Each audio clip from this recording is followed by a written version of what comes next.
बिस्मिल्लाहिर्रहमानिर्रहीम अस्सलाम वालेकुम। New ninth physics chapter number 5 की एक्सरसाइज स्टार्ट करने लगे हैं। सबसे पहले एमसीक्यूज करते हैं। पहला एमसीक्यूज हमारे पास है कि work done is maximum when the angle between the force F and the displacement D is.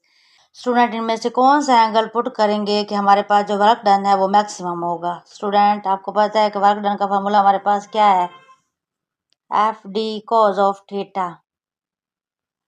अब आपको पता है कि अगर हमारे पास कॉस जीरो है, फॉर एग्जांपल के तौर पर यहाँ थीटा की जगह पे जीरो पुट करते हैं, कॉस जीरो आपके पास क्या होता है, 1 होता है। तो W is equal to F D into 1, यानी हमारे पास वर्क डन कब मैक्सिमम होगा, जब थीटा हम लोग क्या पुट करेंगे, जीरो पुट करेंगे। और मिनिमम कब होगा, जब थीटा 90 पुट करेंगे, क्योंकि काज 90 पे जीरो होता है। लेकिन हमने बताना है कि वर्क डन मैक्सिमम कब होगा, तो उसका जो राइट ऑप्शन है वो हमारे पास ए है, यानी 0 डिग्री। दूसरा एमसीक्यूज हमारे पास है कि joule can also be written as. Joule को हम लोग किस तरह लिख सकते हैं। आपको पता है कि हमारे पास वर्क डन किसके इक्वल होता है, एफ का रास एस के। आपको पता है कि वर्क डन जो है वो 1 जाउल के इक्वल है। फोर्स का यूनिट क्या होता है, न्यूटन, और डिस्टेंस का यूनिट क्या है, मीटर। स्टूडेंट आपको पता है कि 1 न्यूटन किसके इक्वल होता है, जो 1 न्यूटन होता है ना वो हमारे पास होता है किलोग्राम मीटर पर सेकंड स्क्वायर के, जबकि मीटर जो है वो एज इट एज आ जाएगा।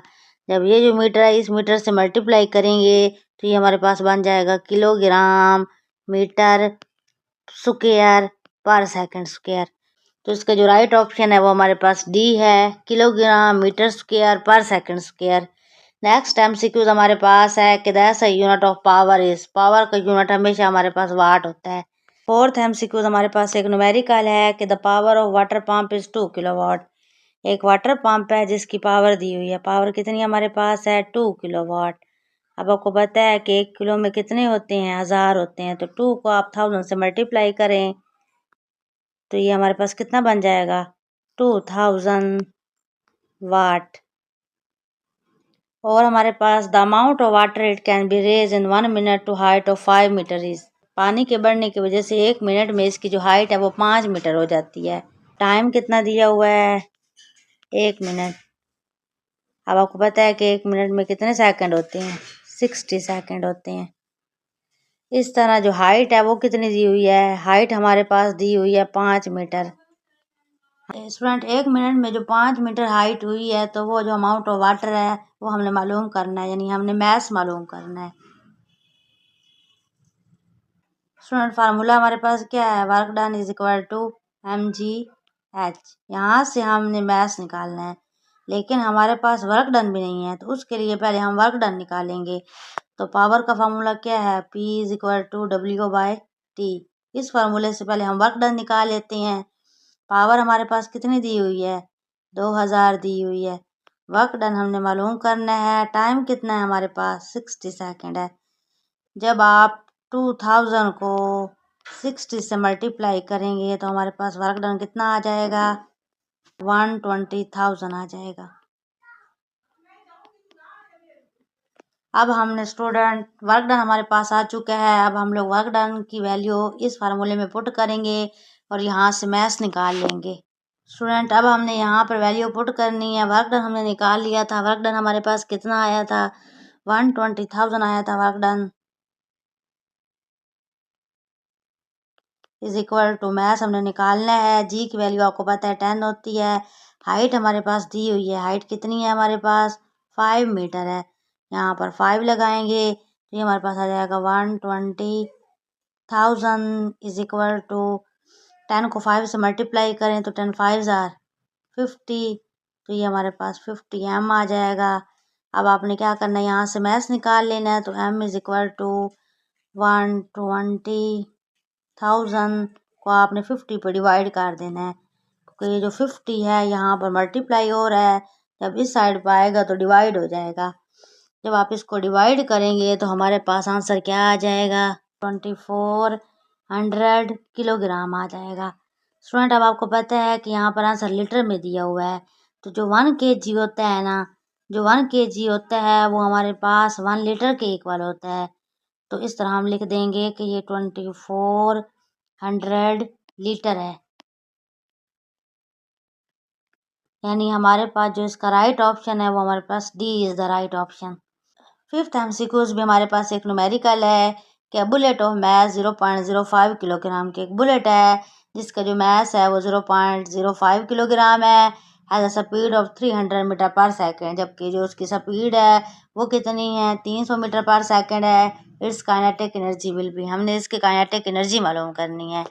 डाटा लिख लेते हैं। डाटा हमारे पास मैस दिया हुआ है, कितना है हमारे पास 0.05 kg। उसके बाद हमारे पास स्पीड दी हुई है वी कितनी हमारे पास दी हुई है 300 मीटर पर सेकेंड। हमने मालूम क्या करना है, काइनेटिक एनर्जी मालूम करनी है। अब आपको पता है कि काइनेटिक एनर्जी का फार्मूला क्या है हमारे पास 1/2 mv²। सिंपल, आपने यहाँ पर वैल्यूज पुट करनी है। 1/2 m की वैल्यू हमारे पास कितनी है 0.05, जबकि वी की वैल्यू कितनी है 300। वी का स्क्वायर है तो यहाँ पर स्क्वायर ले लेंगे। जब आप इसको सॉल्व करेंगे तो हमारे पास जो इसका राइट ऑप्शन है वो हमारे पास क्या आ जाएगा 2250 जाउल। फिफ्थ का जो राइट ऑप्शन हमारे पास है वो है ए। नेक्स्ट एमसीक्यूज हमारे पास है कि कार डबल द स्पीड, अगर एक कार की जो स्पीड है वो डबल हो जाती है इस काइनेटिक एनर्जी विल बी, तो उसकी जो काइनेटिक एनर्जी है वो कितनी बढ़ जाएगी। तो हम सॉल्व करके देख लेते हैं। काइनेटिक एनर्जी का फॉर्मूला क्या होता है 1/2 mv²। अब यहाँ पर वो बता रहे हैं कि जो हमारे पास स्पीड है वो डबल है, तो वी की जगह पे क्या पुट करेंगे 2v का स्क्वायर।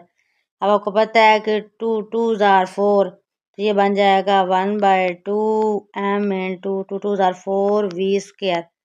यहाँ से आप काइनेटिक एनर्जी को अलग कर लेते हैं, यानी 4 हम बाहर निकाल लेते हैं, बाकी यहाँ पे बच जाएगा 1/2 mv²।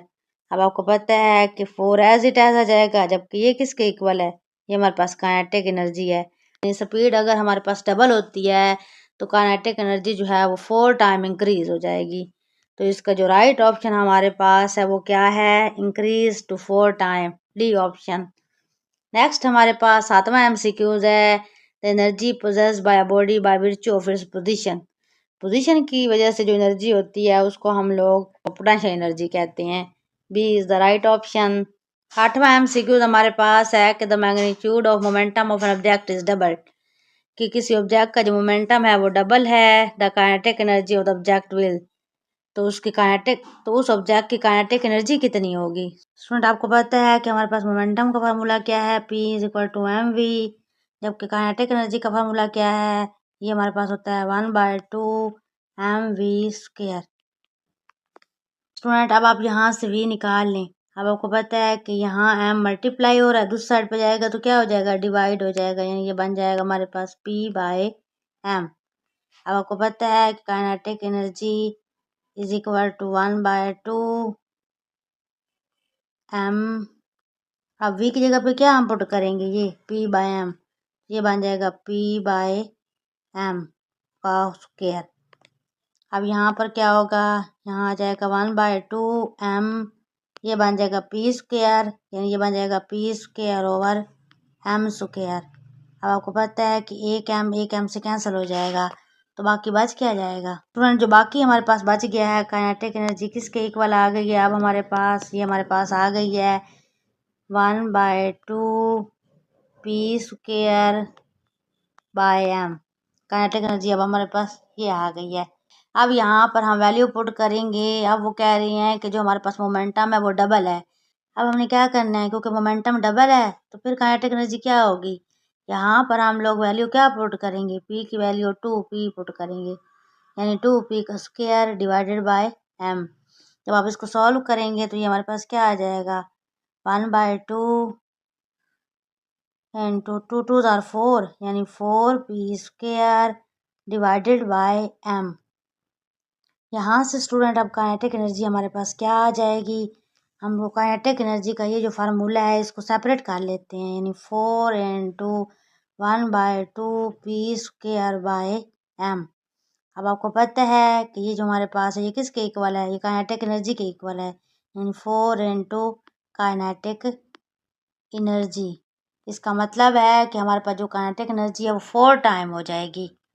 तो इसका जो राइट ऑप्शन हमारे पास है वो बी है, increase to 4 times. 9th MCQ हमारे पास है कि which of the following is not renewable energy source, इनमें से कौन सा जो है एनर्जी सोर्स जो है वो नॉट रिन्यूएबल है। स्टूडेंट, हाइड्रो इलेक्ट्रिक एनर्जी ये भी हमारे पास रीन्यूएबल है, विंड एनर्जी भी रीन्यूएबल है, सोलर एनर्जी भी रीन्यूएबल है, क्योंकि ये आसानी से हासिल हो जाती हैं जो कि रीन्यूएबल एनर्जी सोर्सेज होती हैं। जबकि इनमें से जो नॉन रीन्यूएबल एनर्जी सोर्स है वो हमारे पास है फॉसल फ्यूल्स, क्योंकि ये हमारे पास आसानी से ख़त्म हो जाती हैं। स्टूडेंट, मुझे उम्मीद है आपको ये वीडियो पसंद आई होगी। प्लीज़ लाइक करें, शेयर करें, सब्सक्राइब करें। थैंक्स।